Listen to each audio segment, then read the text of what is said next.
നിർത്താതെയുള്ള തുമ്മൽ, മൂക്കൊലിപ്പ്, മൂക്ക് ചൊറിച്ചിൽ, കണ്ണ് ചൊറിച്ചിൽ എന്നിവ നിങ്ങളുടെ നിത്യജീവിതത്തെ ബാധിക്കുന്നുണ്ടോ? ഇതൊക്കെ അലർജിക് റൈനൈറ്റിസ് ലക്ഷണങ്ങളാണ്. ഈ പ്രശ്നങ്ങൾ പരിഹരിക്കാൻ കുറച്ച് ഹോം റെമഡീസ് നോക്കിയാലോ?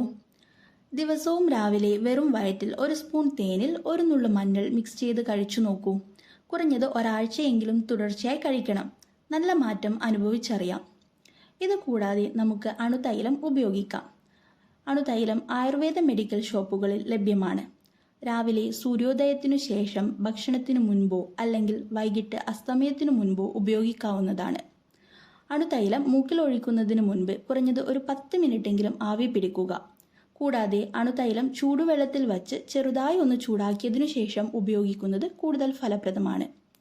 ഇതുവഴി സൈനസ് അറകളിൽ കെട്ടിക്കിടക്കുന്ന കഫം നീങ്ങുകയും തലവേദനയ്ക്ക് ആശ്വാസം ലഭിക്കുകയും ചെയ്യുന്നു. അലർജിയുടെ കൂടെ വരുന്നതും ഏറ്റവും ബുദ്ധിമുട്ടിക്കുന്നതുമായ ഒന്നാണ് കണ്ണ് ചൊറിച്ചിൽ. ഇതിന് നമുക്ക് കോൾഡ് കംപ്രഷൻ വളരെ ഫലപ്രദമാണ്. ഇതിനായി തണുത്ത വെള്ളമോ ഐസ് ക്യൂബ്സോ ഉപയോഗിക്കാം. ഐസ് ക്യൂബ്സ് ഒരിക്കലും ഡയറക്റ്റായി കണ്ണിൽ വയ്ക്കരുത്. ഒരു കോട്ടൺ ക്ലോത്തിൽ പൊതിഞ്ഞു മാത്രം ഉപയോഗിക്കുക. ഇതിനെ കൂടെ തന്നെ തണുത്ത ഭക്ഷണങ്ങൾ, പാൽ ഉൽപ്പന്നങ്ങൾ, ചോക്ലേറ്റ് എന്നിവ കുറയ്ക്കുന്നതും നല്ലതാണ്. ഓരോരാൾക്കും അലർജി ഉണ്ടാകുന്ന കാരണങ്ങൾ വ്യത്യസ്തമായിരിക്കും. അത് സ്വയം കണ്ടെത്തി അതിൽ നിന്നും പരമാവധി വിട്ടുനിൽക്കാൻ ശ്രമിക്കണം. അപ്പോൾ ഈ കാര്യങ്ങളൊക്കെ ഒന്ന് ചെയ്തു നോക്കൂ. കൂടുതൽ ബുദ്ധിമുട്ടുള്ളവർ ഡോക്ടറെ കാണിക്കാൻ മടിക്കരുത്.